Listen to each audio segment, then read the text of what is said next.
Let's dive into the West semis now, where the Spurs rebounded from a Game 1 loss with a statement 133-95 blowout win over the Timberwolves to tie up the series. Wemby finished with 19 points, 15 boards as San Antonio handed the Wolves their worst postseason loss in franchise history. After the game, both sides had plenty to say, two very different moods. As Pop says, it's never, when you win, you're never as good as you thought you were. And when you lose, you're never as bad, or rarely. So, obviously, stay humble and keep working. I told the guys after the first game, like, the natural tendency for teams that steal the first game, the away team, they get blown out game 2. So we can't come out cool, and we came out cool. And what happened? We got blew out. So, I mean, my mama used to tell me a hard head make a soft ass, and that's what happened tonight. What do you say to your team after a tough loss like this, or do you let the stat sheet speak for itself? No, I just told him we just got punked. Ooh, no words minced there by Chris Finch, the head coach of the Minnesota Timberwolves. Michael Wilbon, this series now heads to Minnesota with the series tied 1 apiece. Who do you think has the edge? Well, normally coming off a situation where the underdog steals Game 1 on the road, I'm going to say that team. I would say Minnesota, but I'm still looking at that team without DiVincenzo for the rest of the season. And Ayo, while he has now come back, he's not back yet. And if you had those two guys and you work them in and you can put them on Castle and you can put them on De'Aaron Fox and you can have them available, I'd say Minnesota, given they also have gone to the last 2 Western Conference Finals, I'd say Minnesota, with that series swinging to Minneapolis, has the edge. Mm-hmm. But they don't have, at least Ayo seems to be back. We don't know how effective he's going to be. It's his first playoffs, real playoffs. And DiVincenzo's out. So I'm going to still say San Antonio, given the way they responded in Game 2, and also Wembanyama's complete hatred of losing. Yeah. That's what I love. That trait about him, we talk about all the physical attributes, his emotional and psychological makeup, and it just reminds me of the great players of all time. And Perk, you played with some guys like these, and Stephen A., you and I have covered these guys forever. The guys who hate to lose and are going to drive their teams to respond after a loss, I'm always going to lean in favor of that, and that swings it back for me. Okay. All things considered to San Antonio. I think it's funny because I thought about you seeing Ayo in that game against against the Denver Nuggets, us as Bulls fans. If only. Makes me crazy. If only that could have happened for our team. But Perk, how do you see this series with Minnesota now? It tied up 1-1 with the Spurs. It goes up to Minneapolis. Who has the edge? The Timberwolves have the edge. Last time I checked, they got home court advantage. And I agree, Wilborn, that, Wemby has a hatred for losing, but someone else on the other side also has a hatred for losing, and Anthony Edwards. And the Minnesota Timberwolves are fantastic at home. They have developed an atmosphere over the past 2 to 3 seasons in that arena where it's a tough place to play in.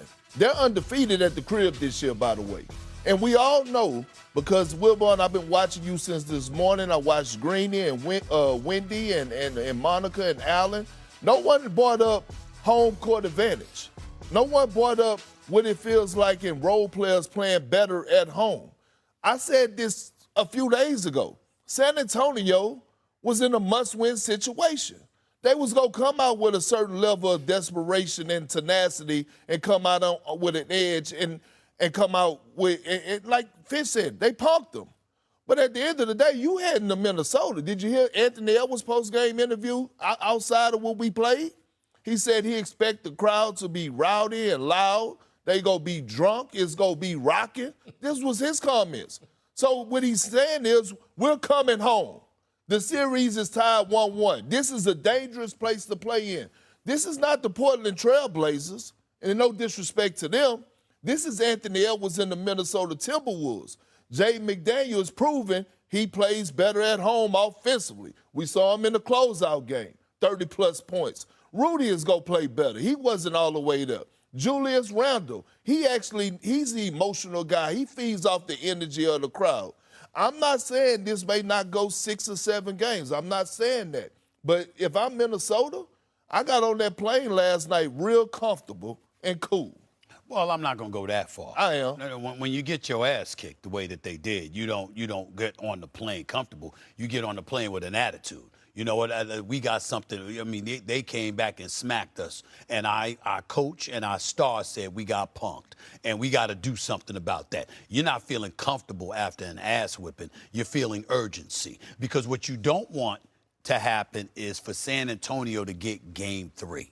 You see what I'm saying? Even if you split, you're almost better off losing game 4 than you are losing game 3. You lose game 3, San Antonio has the momentum, and they push you on the verge of being on the brink. That's problematic. You don't want to be in that situation when Minnesota after you just won game 1, and then all of a sudden you get smacked around 2 consecutive games. That's not, the back and forth was one thing, but to get smacked around back-to-back games, I don't think that will bode well for Minnesota. So my answer to this question for the moment is going to be, San Antonio. I'm looking at them as having the edge right now because they've got Minnesota on its heels. Even though it's 1-1 and it's going to Minnesota, you've got Minnesota feeling an urgency to winning game 3 because of the manner in which you lost game 2. That's how I view it. Well, it's going to be a physical series, and now the Spurs are really going to be tested because what did we witness last night? Right. We saw people ready to get their feet hot on the floor. We saw some technical fouls. Right. We saw some noise talking. Right. We saw a whole lot of that type of energy. So now you have to travel and go on the road. And I'm a little disappointed in you and Wilborn. I was getting ready to say Wilborn. Put Wilborn up on the camera, please, because I want to see this man when I say this. Yo, Wilborn, we need to be disappointed in this brother. He all over the place. Let me tell you this. Wilborn, you think you all over the place. Basically, what my schedule, the days are old. I see the Wilborn, all these shows he did yesterday and everything. I like, damn, that's how my life used to be. Okay, but now it's you. Go ahead, brother. Take it away. The point is this. Big perk.